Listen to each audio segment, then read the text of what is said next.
हाय सगळ्यांनो, श्री स्वामी समर्थ। अप्पे पात्र नवीन आणल्यामुळे अप्पे करायला घेतले, पण त्याच्या आधी मी अप्पे पात्र छान ते गरम करून त्याच्यावरती तेल लावून वगैरे ठेवलं होतं। पण सेकंड टाइम मी अप्पे करायला घेतले, बॅटर तयार झालं आणि अप्पे फसलेले आहेत, त्यामुळे गडबड झाली। माझ्याकडे छोटं अप्पे पात्र होतं तर त्याच्यामध्ये केलेले आहेत, पण अप्पे कसे करायचे ह्या व्हिडिओमध्ये सांगितलेलं आहे। 2 वाटी जाडे तांदूळ घेतलेले आहेत आणि 1 वाटी घेतलेला आहे उकडा तांदूळ। हे सर्व मिक्स करून झाल्यानंतर याच्यामध्ये मी चण्याची डाळ 1 चमचाभर टाकलेली आहे आणि थोडीशी मेथी चवीला। खूप छान लागते मेथी टाकल्यानंतर। आता इथे पाणी टाकून स्वच्छ धुवून घेतलेलं आहे आणि इथे उडदाची डाळ मी 1 वाटी घेतलेली आहे, म्हणजे 3 वाटी तांदूळ घेतलेले आहे तर 1 वाटी उडदाची डाळ। छान आता हे पण स्वच्छ धुवून घेऊन 6 तासासाठी भिजत ठेवलेलं आहे। 6 तासानंतर डाळ छान भिजलेली आहे आणि तांदूळ सुद्धा भिजलेले आहेत व्यवस्थित। आता याच्यामध्ये आपल्याला कच्चे पोहे घेतलेले आहेत, मी ज्या वाटीने तांदूळ मापून घेतले होते त्याच वाटीने घेतले आहेत। आता हे थोडेसे भिजवून घेऊया, म्हणजे स्वच्छ धुवून घेऊया।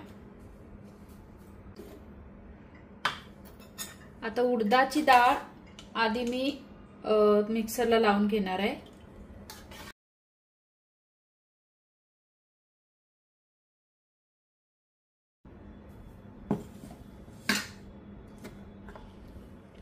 असं हे बारीक करून घेतलेलं आहे, एका भांड्यामध्ये काढून घेऊया।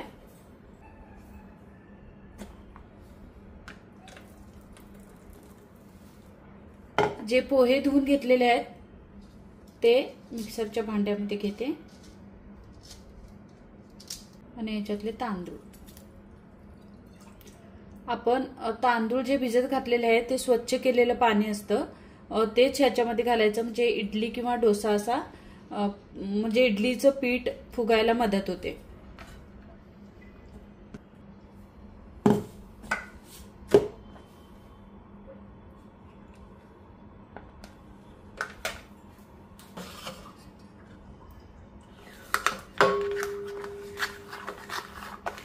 पोहे आणि तांदूळ एकत्र केल्यानंतर हे व्यवस्थित अशी पेस्ट झालेली आहे।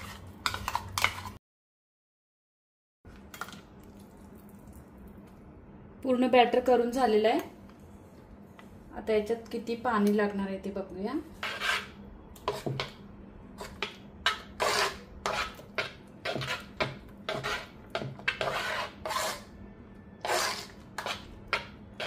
आधीच थोडंसं मी बॅटर घट्ट करून घेतलं आणि हे बॅटर असं सरसरीत दिसतं, म्हणजे जे पोहे घातलेले आहेत त्याच्यामुळे।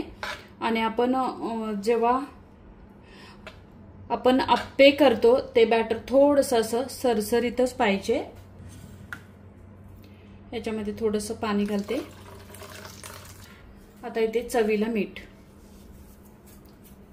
आपण हे बॅटर हाताने असं चोळून घ्यायचं आहे, म्हणजे चांगलं फुललं जाईल। 5 मिनिटं तरी आपण हे असं एका साइडनीच असं फिरवायचं आहे, म्हणजे आपलं बॅटर व्यवस्थित होतं।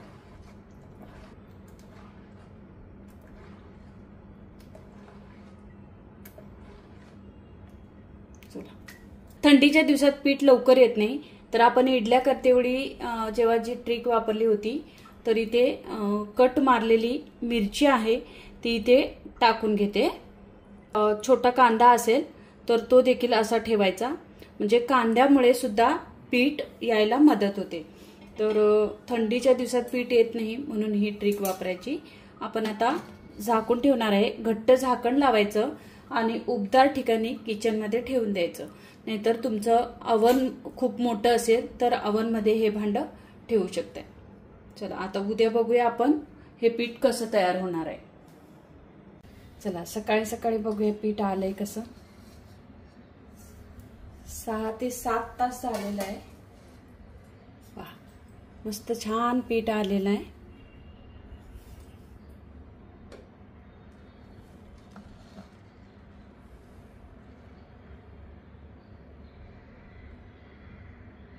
व्यवस्थित पीठ आलेलं आहे बघ।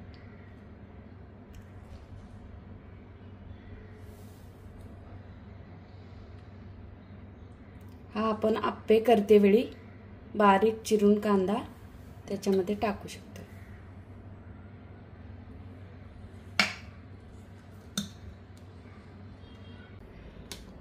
याच्यात पीठ थोडं काढून घेते। आता आपल्याला आप्पे करायचे आहेत, पण आप्पे मसालेदार बनवायचे आहेत। इथे मी शिमला मिर्च, कांदा, टोमॅटो आणि हिरवी मिरची आणि कोथिंबीर घेतली आहे। तुम्ही इथे गाजर घेऊ शकता, पिवळी शिमला मिर्च घेऊ शकता, लाल घेऊ शकता, म्हणजे ज्या भाज्या घालायच्या आहेत तुम्ही ह्याच्यामध्ये घालू शकता। तर ह्याला मी थोडंसं असं परतून घेणार आहे तेलावरती। थोडेसे जिरे टाकायचे, मिरची, शिमला मिरची, कांदा ते परतून घेते।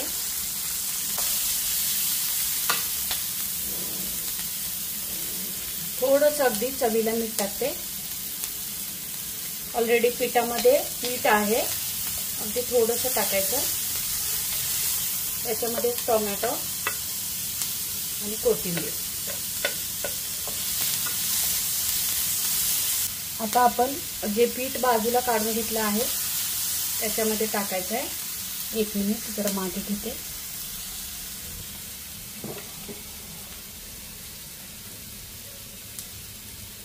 परतून झालेलं आहे।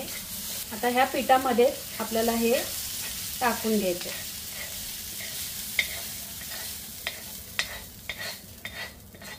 मिक्स करून घेऊया।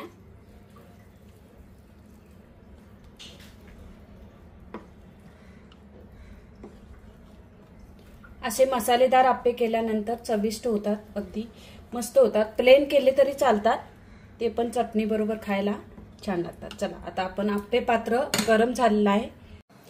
आप्पे पात्राला सगळीकडून तेल लावून घेतलेलं आहे आणि आता हे बॅटर टाकून घ्यायचं आहे।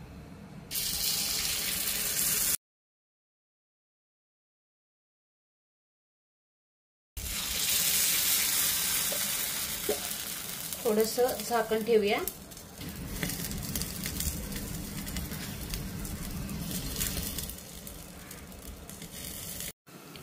थोडंसं आधी असे लवकर परतले आप्पे तर असे पांढरे शुभ्र निघतात।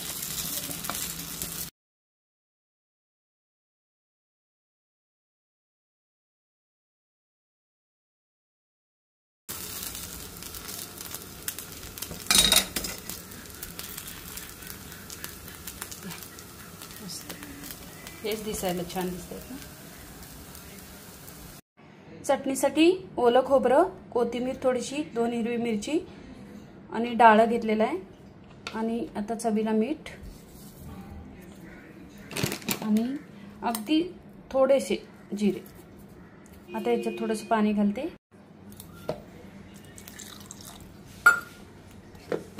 आणि हे बारीक करून घेते। वाह मस्त। आता याच्यावर तडका देऊया।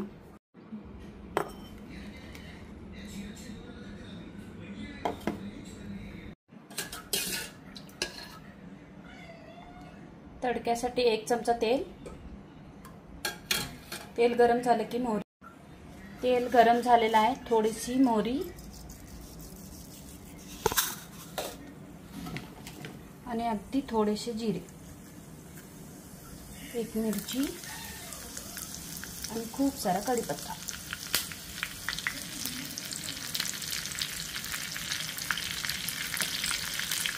आणि थोडासा हिंग।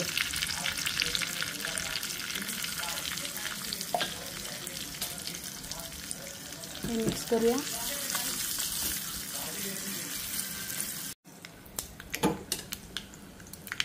आता आपण ही फोडणी त्या चटणीवरती टाकून घेऊया। मस्त,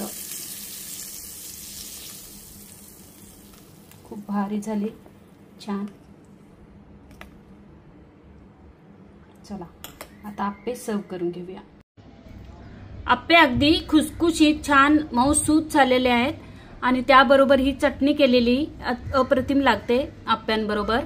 आप्पे असेही खायला छान लागतात कारण त्याच्यात मसाले घातलेले आहेत। मसाले म्हणजे आपण कांदा, टोमॅटो आणि मिरची जी घातलेली आहे त्याच्यामुळे आप्पे हे छान अगदी रुचकर लागतात।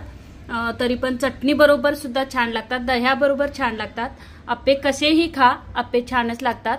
मस्त असे मऊसूत आप्पे तयार झालेले आहेत। तर हा व्हिडिओ तुम्हाला कसा वाटला? व्हिडिओ आवडला तर नक्की लाईक करा, कमेंट करा, खूप साऱ्या मैत्रिणींना शेअर करा। थँक्यू। श्री स्वामी समर्थ। भेटूया आपण आता पुढच्या व्हिडिओमध्ये।